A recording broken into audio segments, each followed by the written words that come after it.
Pasukan Pendudukan Israel atau IDF membebaskan 20 tahanan Palestina yang mengalami penyiksaan saat berada dalam tahanan Israel. Diketahui pembebasan itu melalui penyeberangan Karem Abu Salim pada Minggu 29 Desember 2024.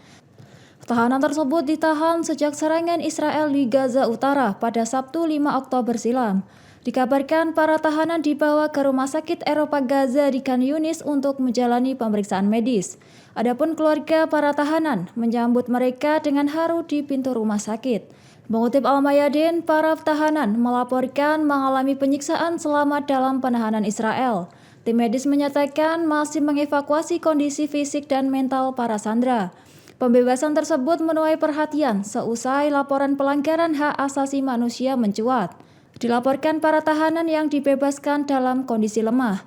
Adapun pemerintah Gaza menyambut pembebasan itu sebagai langkah positif. Namun situasi di jalur Gaza tetap tegang pasca serangan Israel.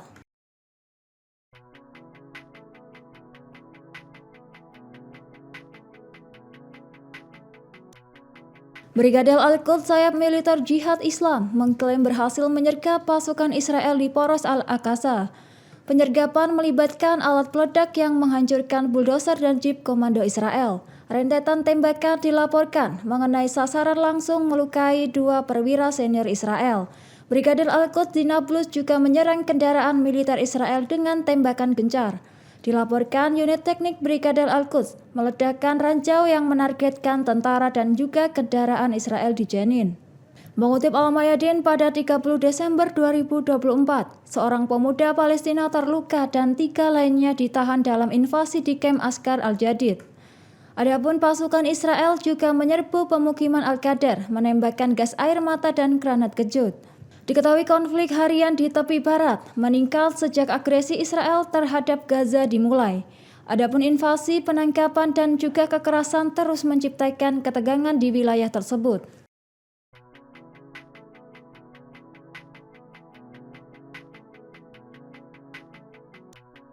Media Israel melaporkan bahwa kegagalan intelijen menyebabkan kesulitan pasukan Israel dalam menyusup jaringan Hamas.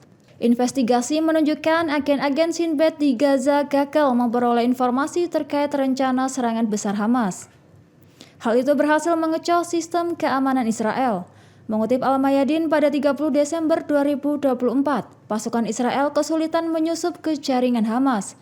Shin Bet mengonfirmasi bahwa beberapa kolaborator di jalur Gaza tidak bekerja sama, bahkan menipu Badan Keamanan Israel. Diketahui agen Hamas langsung mengeksekusi siapapun yang dicurigai bekerja sama dengan Israel. Sementara pasukan Israel terkejut dengan serangan dan tidak memiliki persiapan yang matang. Laporan juga menunjukkan bahwa Hamas memiliki pengetahuan mendalam tentang posisi Israel di jalur Gaza. Kegagalan intelijen tersebut berujung pada kekalahan signifikan bagi Israel di jalur Gaza. Pejabat militer dan keamanan Israel pun mengundurkan diri setelah serangan tersebut. Selain itu, ribuan pemukim Israel dilaporkan meninggalkan wilayah pendudukan pasca serangan Hamas.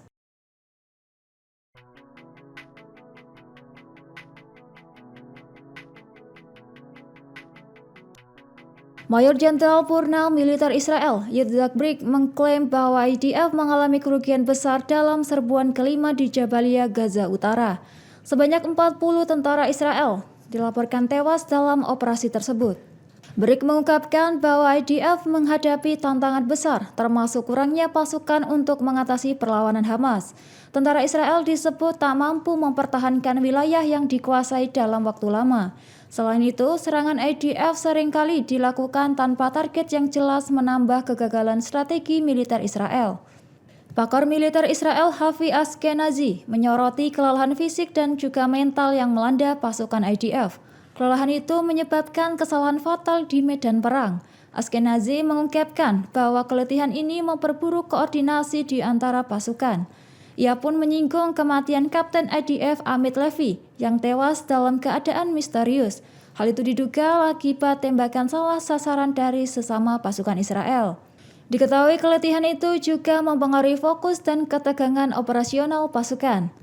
Akibatnya, tentara IDF yang sudah lama berada di medan tempur menjadi kurang waspada hingga meningkatkan resiko kecelakaan.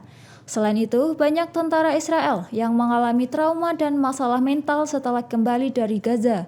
Bahkan media Israel melaporkan banyak tentara yang menembak rekan sendiri lantaran stres dan juga trauma. Perlu diketahui hal itu merupakan ancaman serius yang bisa memicu bencana bagi pasukan Israel di jalur Gaza.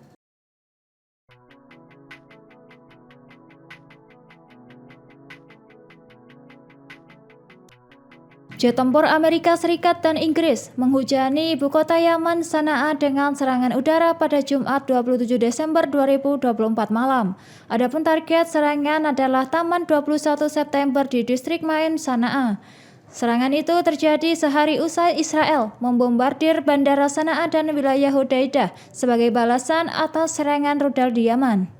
Ribuan warga Yaman turun ke jalan mendukung Gaza dan meminta Ansarullah meningkatkan operasi militernya. Serangan udara di Sanaa dilaporkan menewaskan 6 orang dan melukai 40 lainnya. Ansarullah mengklaim melancarkan serangan balasan ke bandara Israel dan target vital di Tel Aviv. Seorang pejabat Israel mengatakan Yaman menunjukkan kemampuan militer yang lebih maju dari perkiraan. Operasi pro-Gaza dari poros perlawanan membuat kapal perang Amerika Serikat dan Eropa mundur dari Asia Barat.